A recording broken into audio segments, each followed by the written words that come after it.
Cikin ikon Allah kwanci tashi gashi ƙarshen shekara ya zo, za mu shiga wata. Babban abin da ya kamata mutum ya riƙe a cikin ƙwaƙwalwarsa game da shekarar da ta wuce shine babu wani abu da yake tabbatacce cikin rayuwar nan. Ka samu abubuwa da dama, haka zalika kuma ka rasa abubuwa da dama a mabambantan lokaci.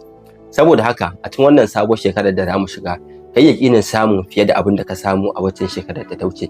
Ka kuma kula sosai wajen kaucewa abubuwan da ka san sun ja maka matsala a waccan shekarar. Kada ka maimaita aji. Ka kuma yi wa kanka alƙawarin cewa ba za ka na damuwa akan damuwar wanda bai damu da kai ba. Saboda idan za ka duba za ka ga babu wani abu guda ɗaya na alkhairi da za ka ɗaga ka ce ka samu a ta dalilin damuwa da damuwar wanda bai damu da kai ba. Ka damu da damuwar wanda ya damu da kai kawai. Ka kula da wanda ya kula da kai. Ka girmama wanda ya girmama ka. Ka mutunta wanda ya mutunta ka. Ka daraja wanda ya daraja ka. Wanda ya nuna maka cewa kai baka isa ba, ka nuna masa shi ma cewa bai isa ba. Kada ka taɓa tsammanin cewa sai da wani za ka yi rayuwarka. Saboda in